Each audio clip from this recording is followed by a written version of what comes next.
ಪೂಜ್ಯಾಯ ರಾಘವೇಂದ್ರಾಯ ಸತ್ಯಧರ್ಮರತಾಯ ಚ ಭಜತಾಂ ಕಲ್ಪವೃಕ್ಷಾಯ ನಮತಾಂ ಕಾಮಧೇನುವೆ. ಓಂ ಶ್ರೀ ಗುರು ರಾಘವೇಂದ್ರಾಯ ನಮಃ. ಎಲ್ಲರಿಗೂ ರಾಯರ ಅನುಗ್ರಹ ಯೂಟ್ಯೂಬ್ ಚಾನಲ್ಗೆ ಸ್ವಾಗತ. ಇನ್ನೂ ಚಾನಲ್ನ ಸಬ್ಸ್ಕ್ರೈಬ್ ಮಾಡ್ಕೊಳ್ಳದೆ ನೋಡ್ತಾ ಇದ್ದೀರಾ ಅಂತ ಅಂದರೆ ದಯವಿಟ್ಟು ಸಬ್ಸ್ಕ್ರೈಬ್ ಮಾಡ್ಕೊಳ್ಳಿ. ಹಾಗೆ ವಿಡಿಯೋಗೊಂದು ಲೈಕ್ ಮಾಡಿ ಇವತ್ತಿನ ವಿಡಿಯೋನ ಮುಂದುವರ್ಸೋಣ ಬನ್ನಿ. ತುಂಬ ಜನ ಕಮೆಂಟ್ ಮಾಡಿ ಕೇಳಿದ್ರಿ, ರಾಯರು ನನಗೆ ಕನ್ಸಲ್ಲಿ ಬಂದಿದ್ದರು, ಮಂತ್ರಾಕ್ಷತೆ ಕೊಟ್ಟರು, ಮಂತ್ರಾಕ್ಷತೆನ ಕೊಟ್ಟರೆ ಏನರ್ಥ ಅಂತ ಎಲ್ಲ ಕಮೆಂಟ್ ಮಾಡಿದರೆ, ರಾಯರು ಯಾವಾಗ ನಮ್ಮ ಕನಸಲ್ಲಿ ಬರ್ತಾರೆ, ಯಾಕೆ ಮಂತ್ರಾಕ್ಷತೆ ಕೊಡ್ತಾರೆ ಅನ್ನೋದನ್ನು ಇವತ್ತು ನಾವು ಈ ವಿಡಿಯೋದಲ್ಲಿ ತಿಳ್ಕೊಳ್ಳೋಣ. ಮೊದಲನೇದಾಗಿ ಯಾರ್ಯಾರಿಗೆಲ್ಲ ಈ ರೀತಿ ರಾಯರು ಕನಸಲ್ಲಿ ಬಂದು ನಿಮಗೆ ಮಂತ್ರಾಕ್ಷತೆನ ಕೊಟ್ಟಿದ್ದಾರೋ ಅವ್ರಿಗೆಲ್ಲ ಅಭಿನಂದನೆಗಳನ್ನ ಹೇಳ್ತಾ ಇದ್ದೀನಿ. ಏಕೆ ಅಂತ ಅಂದರೆ ನಿಮ್ಮಂಥ ಅದೃಷ್ಟವಂತರು ಮತ್ತೊಬ್ಬರಿಲ್ಲ ಅಂತಲೇ ಎಲ್ಗರ್ಥ. ಎಲ್ಲರ ಜೀವನದಲ್ಲೂ ಕೂಡ ಈ ಭಾಗ್ಯ ಸಿಗಲಿ ಅಂತೇಳಿ ನಾನು ಕೇಳ್ಕೊಳ್ತೀನಿ ರಾಯರ ಹತ್ರ. ಎಷ್ಟೋ ದಿನಗಳಿಂದ ರಾಯರ ಹತ್ರ ನಮ್ಮ ಒಂದು ಬೇಡಿಕೆನ ಇಟ್ಟಿರ್ತೀವಿ. ಇಂಥ ಒಂದು ಕೆಲಸ ಆಗಬೇಕು, ನಮಗೆ ಇಂಥ ಒಂದು ಕಷ್ಟ ಇದೆ, ಇಂಥ ಕಷ್ಟಕ್ಕೆ ಇಂಥ ಪರಿಹಾರ ಸಿಗಬೇಕು, ಯಾಕೆ ಆಗ್ತಾ ಇಲ್ಲ ಅಂತ ರಾಯರನ್ನು ಕಂಪ್ಲೀಟಾಗಿ ನಾವು ನಂಬಿ ಅವ್ರ ಹತ್ರ ಒಂದು ಕೆಲಸಕ್ಕೆ ಅರ್ಜಿ ಹಾಕ್ಕೊಂಡಿರ್ತೀವಿ ಅಲ್ವಾ. ಎಲ್ಲರೂ ಅಷ್ಟೇ, ರಾಯರ ಭಕ್ತರು ಯಾರೇ ಇದ್ರೂ ರಾಯರ ಹತ್ರ ಒಂದು ಅರ್ಜಿ ಅಂತ ಹಾಕೇ ಇರ್ತೀವಿ, ನನಗಿಂಥ ಕಷ್ಟ ಇದೆ ಪರಿಹಾರ ಮಾಡಿಕೊಡಿ ಅಂತ. ಎಷ್ಟೊಂದು ಸೇವೆಗಳು ಮಾಡ್ತಾಯಿದ್ದೀವಿ, ವ್ರತಗಳು ಮಾಡ್ತಾಯಿದ್ದೀವಿ, ಇನ್ನೂ ನಮಗೆ ನಮ್ಮ ಒಂದು ಕಷ್ಟ ಪರಿಹಾರ ಆಗ್ತಾಯಿಲ್ಲ ಅಂತ ಹೇಳ್ತಾ ಇರ್ತೀರ. ಅಂಥ ಕಷ್ಟ ಪರಿಹಾರ ಆಗೋ ದಿನ ಅದು.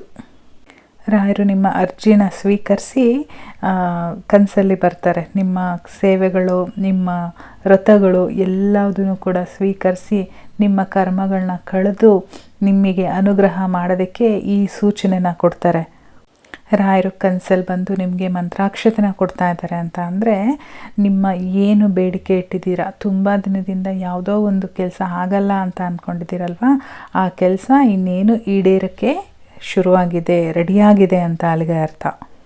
ಹಾಗೆ ಅದ್ರ ಮೂಲಕ ರಾಯರು ನಿಮಗೆ ಹೇಳೋ ಒಂದು ಸಂದೇಶ ಏನು ಗೊತ್ತಾ, ಸದಾಕಾಲ ನಾನು ನಿನ್ನ ಜೊತೆ ಇರ್ತೀನಿ ಮಗು, ನೀನು ಒಳ್ಳೆ ದಾರಿಲಿ ನಡಿ ಅಂತೇಳಿ ಆ ಒಂದು ಮಂತ್ರಾಕ್ಷತೆ ಮೂಲಕ ನಿಮಗೆ ಸೂಚನೆನ ಕೊಟ್ಟಿರ್ತಾರೆ.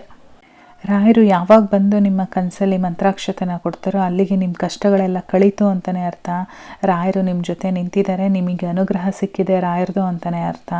ಅಲ್ಲಿಗೆ ನಿಮ್ಮ ಕಷ್ಟ ಜೀವನ ಕಳೆದು ಸುಖ ಜೀವನ ಪ್ರಾಪ್ತಿ ಆಗುತ್ತೆ.